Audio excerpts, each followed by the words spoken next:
Hi guys, welcome back to the channel. Today I've got a video covering the first Cold War premium contract, and that is for the Era 2 Western Alliance premium medium tank, the VT-2. Now if you do like the video, as always, don't forget to like and subscribe down below, as it really does help out the channel. And yes, the VT-2, it is a proper old premium for Cold War now at this point. It's got a damn solid turret on it, with a 120mm gun that hits quite hard, if it hits. For me, the gun is pretty damn derpy on this vehicle, even though it's supposed to be supremely accurate, which can be a bit frustrating. The mobility on it is a bit sluggish, getting up to 57 kilometers an hour, but it's okay. And in terms of the hull armour, well, it is a Leopard, and it's got a bit of reinforcement on the upper plate, which means you can ricochet quite a few shots from autocannons on that upper plate. But if they get round your side, rear, you're very easy to pen in that regard, and HE and HESH tends to go through the lower plate with absolute ease. But the turret on this vehicle is absolutely damn solid. That is the strength of this vehicle. Get to a ridgeline, go hull down, and you can bounce quite a lot of shots off of this turret front, and also absorb ATGMs off of it, which is definitely a very, very nice thing. I wouldn't obviously sit in front of ATGMs going, go on then, try it, because if you do that, well, RNG just sticks its middle finger up at you, and it will pen you. So, you know, it's just one of those things that is very, very nice for the tank, is the turret armour. But yeah, the gun, like I say, is a bit derpy for me. It does love a good miss, which can be seriously frustrating. But let's go and have a look at the contract, because like I say, it is a premium contract, as you can see, and it's the one that you always want to do ahead of the Chisel, because a lot of people have been saying to me, which one should I do, the VT-2 or the Chisel? Do the VT-2 first, because this one is only going for the next 65 days as of when I'm recording this video, so for when you're seeing this video, probably 64 days, and that is a thing that you want to do first, because the Chisel's got 191 days on it, and this is a premium tank, whereas the Chisel is not. Yes, the Chisel's a pretty good tier 10 medium tank, but this tank will make you lots and lots of silver, so naturally you should always go for the premium contracts first, because you never know when the chance to be able to earn that premium tank will ever come back around, and you can't moan at free premium tanks, just a bit of time sink in the end to be able to earn it. So, stage 1, as you can see, is 2,400 or more XP in any number of battles, and win a battle. Fairly straightforward. You can do it across all classes from tier 10 to era 3, which I think is a bit poo, because, and it's something that goes along the entire, what's it like at stage 8? Era 2 and era 3. It's a bit poo, because you can do all tier 10, tier 9, whatever contracts in World War II. You can do those across all of the eras in Cold War. But when it comes to a premium contract in Cold War, you can only do it in Cold War. That's a little bit sad, really. It should be that is open to down to tier 8 at all times, so that you can try and at least do it in either mode if you want it to. But there we go. Or just separate it so that World War II contracts are only doable in World War II, and only Cold War ones are only doable in Cold War, right? It just doesn't make sense to me. It's a bit weird. But there we go. Stage 2 is for 4,800 or more XP in any number of battles. Place in the top 5 XP earners on your team in a battle and win 2 battles as well. And you can do that in light tanks and medium tanks, which this tank is a bit weird that it's light tanks and medium tanks. I feel like this contract should be more just medium tanks and heavy tanks, because that's more what this tank plays like. It plays like those heavy tanks where they go hull down and bounce loads of shots off of the armour, but it is also a medium tank, so it doesn't make sense that light tanks are the ones that you have to do this in, but there we go. Stage 2, fairly easy to do. Stage 3 is destroy 5 or more vehicles in any number of battles, detect 1 or more vehicles and destroy 1 or more vehicles in 2 battles, and earn 9,600 or more XP in any number of battles. 2 light tanks, medium tanks, tier 10 to era 3. And then from stage 4, you've got assist with spotting damage totaling at least 2,800 in any number of battles. Destroy 2 or more light tanks or medium tanks in any number of battles, and earn 20,400 or more XP as well.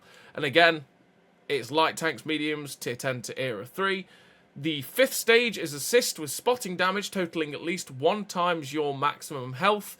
Deal 39,500 or more damage in any number of battles, and earn 44,400 or more XP in any number of battles.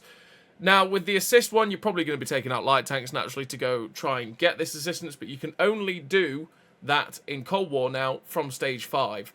I feel like with the spotting damage total, it should just be assistance damage total rather than defining it to spotting, because then you could try and do it with tracking as well, and if you get both spotting and tracking, that will just add to your tally, because you might get a bit frustrated or a bit confused when you end up doing 1,000 tracking and 1,500 a spotting assist, and you go, oh, that's more than the HP of my vehicle. That's great, I should get that. It doesn't complete, and you sit there going, why is it not completing? It's because you had 1,000 tracking and 1,500 spotting, which wasn't enough to get above your HP, as it had to be pure spotting, which is a bit frustrating, but there you go. But yeah, that's the fifth stage. Like I say, it is just a time sink. These contracts always are, which is why I say you go for the VT2 first at 65 days so that you can get your premium tank. At stage 6, you destroy 65 or more vehicles in any number of battles. You have received damage in, which is a little bit odd, because it's like, okay, so I have to take a shot. If I destroy loads of tanks but stay full health, then I don't complete that one. So it's a bit odd, but there we go. Earn 96,000 or more XP in any number of battles as well. Assist with spotting damage totaling at least 29,200 in any number of battles. Destroy 140 or more vehicles in any number of battles and earn 208,800 XP in any number of battles.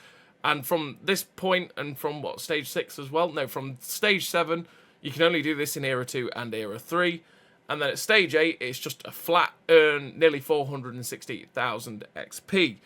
Which, yeah, it's not the hardest contract in the universe. There's just one or two little missions in there that are a bit frustrating to do, just with the requirements, like just pure spotting. And especially in Cold War, that can be a bit of a frustration when you're doing it. But if you take out something like one of the Weasels, one of the really scouty vehicles in that regard that keep their camo rating really low, you can get in the midst of the enemy vehicles without getting spotted, and you can light them up. You can get a lot of assistance doing that, and that's one of the ways of doing it. But yeah, that's the Leopard VT-2 contract. Like I say, it is a proper old school tank. It's one of the, again, was one of the first sets of tanks that came out in Cold War. So let's have a look at the equipment and crew setup. So in terms of the equipment, I run advanced loader, gun stabilizer, and vents. Vents to make the best out of the reload and everything in general on the vehicle, because I really want to make the best out of the accuracy and the reload generally in the VT2. Because the accuracy can be a bit poor at times, and the reload especially. The reload, we want to try and get that DPM up as high as possible, which is why we run the advanced loader. The gun stabilizer to get the accuracy during rotation and movement down as low as possible, so that we can keep the aim circle as small as possible while we're moving and during the rotation of the vehicle. And then in terms of a crew, a pretty standard MBT crew for this tank, which is Born Leader, Rapid Reload, Sixth Sense, Steady Aim, Snapshot, Run and Gun, Clutch Braking, Rapid Aim, and Track Mechanic. Track Mechanic to try and get my tracks back on quicker if they get blown off, especially if they get randomly blown off by an autocannon, and I've already used my repair kit, and they don't get the chance to keep shooting my tracks. It means it gets back on way faster. Or just in general, it keeps it so that a lot of the high DPM vehicles in the era can't perma-track me with having that track mechanic. Rapid aim to make the turret traverse better, because the turret traverse can be a little bit slow, so it's nice to be able to get the turret snapped on target quicker.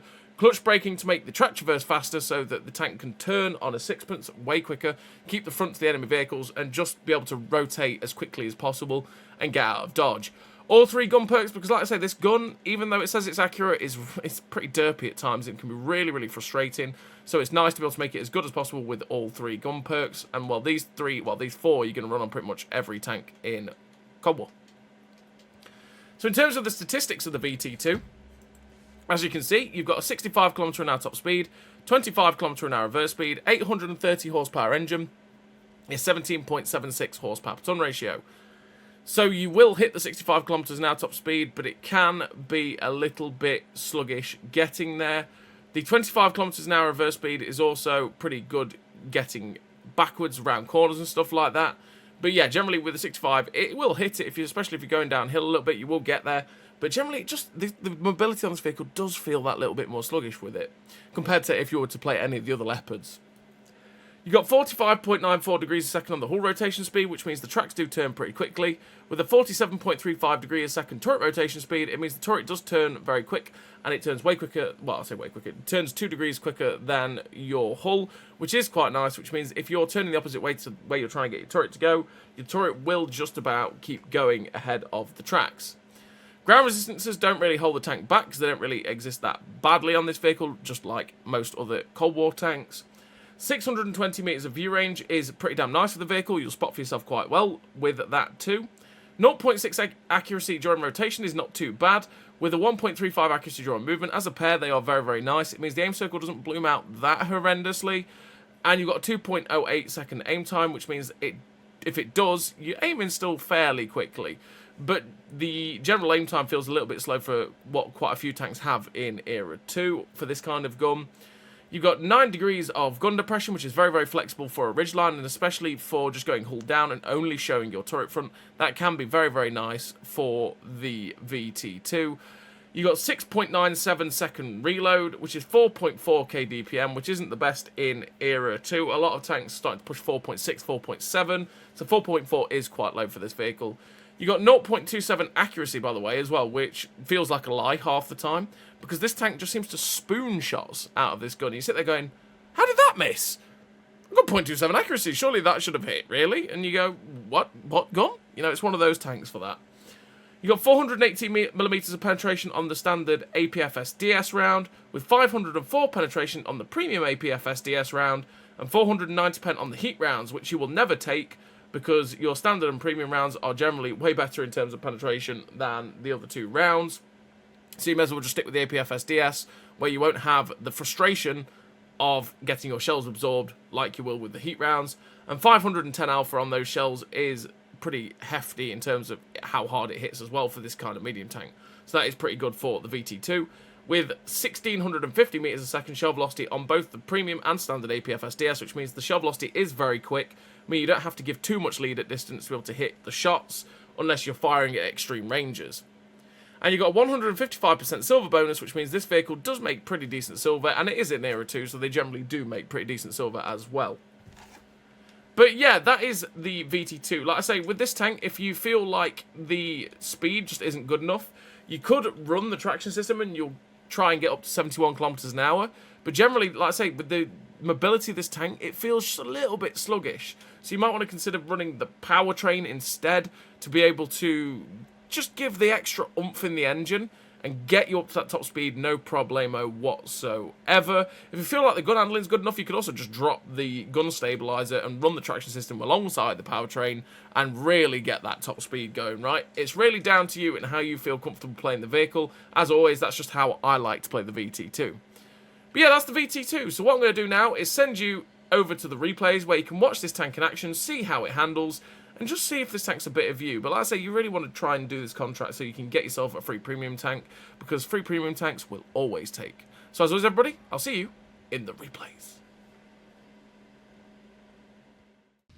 So here we are in the replays with the VT2, and this first replay, we are here on this map, which is Vineyards, and what we're going to do on Vineyards is rush down the AB line.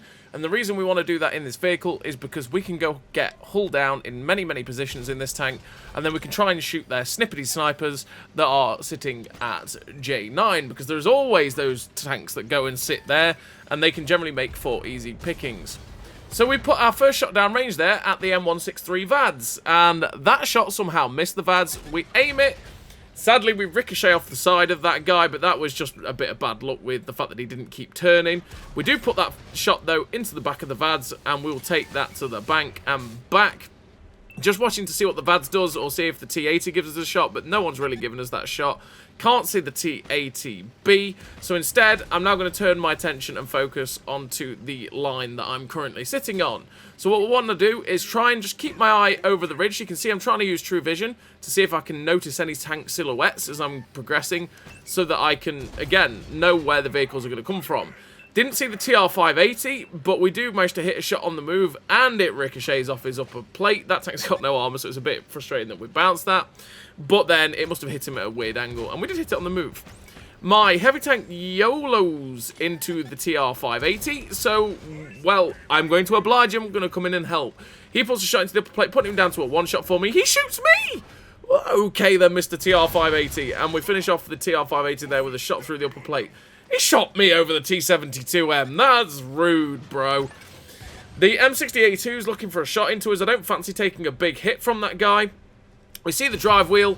Little bit of poor aim. We should have aimed a little bit more to the left there, and we could have tracked and penned the M60A2, but it is what it is. We fire a shot through the wall there to put a nice shot there into the M60A2, putting us on to 2,021 damage. We can see the MX-30B2 at the back. We put the shot in. And instead of hitting the upper plate or lower plate, it hits the turret front and ricochets. So we sadly don't actually pen that MX-30B2 there. And that's what I'm talking about with the accuracy on the gun. Because that was fully aimed on his upper or lower plate. And that really should have hit that shot and penned it. But it decided, you know what, I'm just going to go a little bit high, hit the turret and ricochet. Thanks, gun. We see the MX-30B. I'm just trying to feather out where his tank is. There it is. Sadly, just as we fire, he dies. Chieftain CTR gets spotted in front of us. So we aim at the side of the CTR, and he moves back, and it just goes wide and hits the upper plate and ricochets, so we don't get to pen that guy either. FV4211's going in on my heavy tank, so we're going to go try and help him out. Now, that shot, if it hit the 4211, probably wouldn't have penned, but the 4211 was mostly in the reticle there, and it still missed. We aim the shot at the MX-30, it misses. Or should I say, it ricochets. Pain, the VT-2 gun doing us in. That shot was just poor. That was just a terrible, terrible shot, but there we go. We get in behind the 4211, put a shot into his rear, load premium, because this time we've now got the premium 504 pen APFS DS in, because again, we're going to go through that guy. That shot from point blank misses. What? Okay. We put a shot into the cupola. He gets shot by the forad, putting him down to a one shot. One shot into his side with 504 pen should do it. And we ricochet. We ricochet. Pure pain as we finish off the 4-2-1-1 there. That should have been easier said than done. Oh. Or it should be easier done than said. Yeah, we'll get there in the end. English is hard, okay. They're up to 3,041 damage. 182 assistance. We put a shot into the Marder. Thank you, gun. You hit a shot. Let's go. We put a shot into the Marder, readjust our position on the ridgeline so it's a little bit easier to get the gun depression. Put another shot into the Marder there. Even though he got unspotted, we knew he'd pulled forward. The T-80B's spotted. That misses? VT-2, why do you hate me so?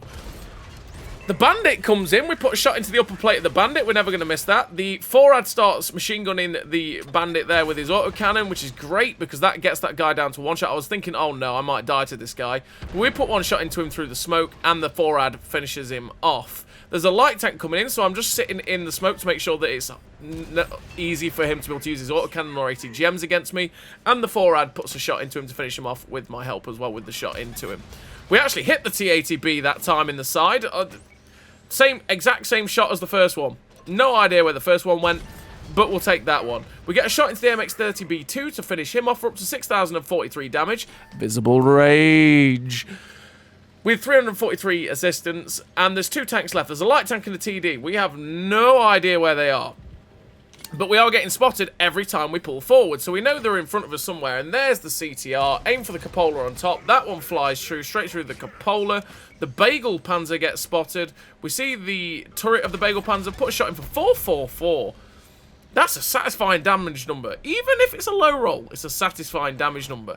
The Chieftain CTR gets shut down by the Marder A1. And we've only got one tank left, which is the Bagel Panzer, who's sadly for me gone behind the destructible cover of the houses. And we're not going to get a shot into that guy as he gets finished off by the forad there. We finished the game with a pretty good total for the VT-2. We finished with 3 kills, nearly 7,000 damage, 518 assistance, 162,000 silver made with the first class 1380 base XP. Pretty decent game there for the VT-2, and I think, to be honest, that perfectly summed up the VT-2, where it's steady when it's hull down. The mobility's not too bad if it's a little bit sluggish, and you can see that in this replay. It's a little bit sluggish to get there, which is why I recommend the powertrain first over the traction system.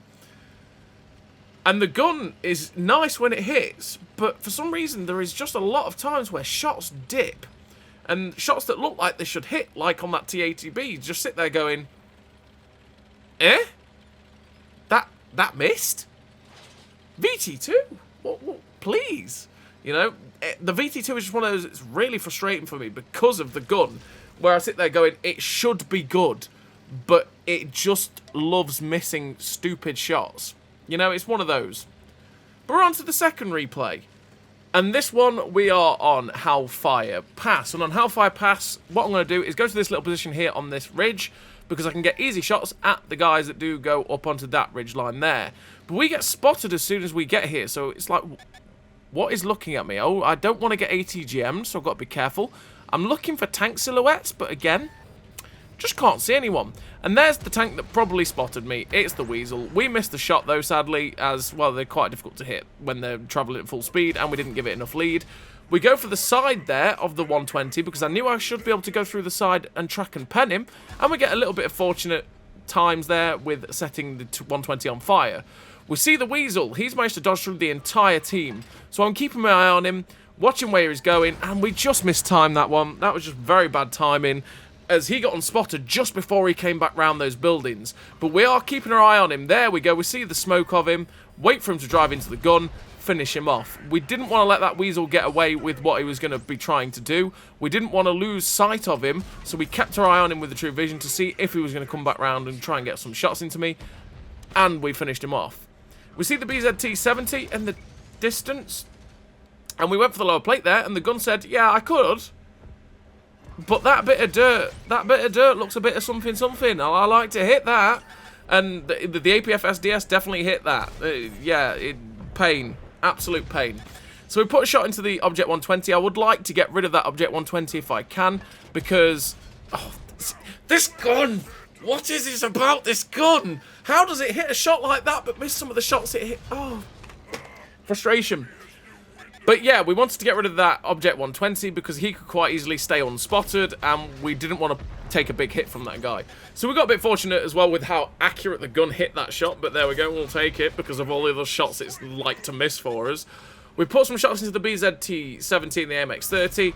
We've got the BMP-2 in front of us, and we go for that track straight away on the BMP-2 in the hope that someone else might shoot it. Get a lovely shot through the gap there, and again, the gun just said, yeah, you know what? I like that. I'll hit that shot for you. And then we finish off the BMP-2 with a shot there. We're up to 6.3k damage with 341 assistance. We see the MX-30B2. I was hoping that might get a shot in to finish him off, help my team out. But then we noticed the GAU 8 Black Avenger coming behind us. And no, I don't want to lose all my hit points in an instant to that guy. So we managed to turn around just in time, and we ricochet a load of his shells. He is now running away from us, and that guy surprised me a little bit with how fast he is, because he just gets out of dodge super duper quickly, meaning we can't get at him. The T-80B comes out of nowhere. We get a nice shot snapped into track and pen that guy. He breaks our tracks with a ram. We're looking for the cupola shot, but I need to get out because I'm expecting that Avenger to come straight back after us. And if he gets us with that autocannon, or with that rotary cannon, I should say, we're just going to melt. So I don't want that, so I lead this guy into my teammates. I'm like, come with me, and we'll be in a world of your tank imagination. Come to my friends. So we've got a couple of shots into him, and I make a mistake. I tried to swivel around and get round his side easy so I could get easier shots, because you lose gun depression over the rear of the VT-2, and we were getting really struggle shots. And sadly, because I stopped, he could ram me and finish me off with a shot. That was a mistake. We should have just kept moving, but there we go. We still finished the game with 8.2k damage, 341 assistance, the ace tank of the high caliber, with that 1432 base XP, which is quite low for an ace as well for the VT-2. But yeah, that's the VT-2. It's a pretty damn okay tank. It's not outstanding. It's not bad. It's just sort of a bit, yeah, alright, you know? And it can just make pretty consistent credits. But yeah, that's the VT-2. Premium contract for Cold War. The first premium contract for Cold War. And it's a tank that you can earn for free if you just put some time and effort into it. So as always, everybody, thank you very much for watching. I'll see you next time.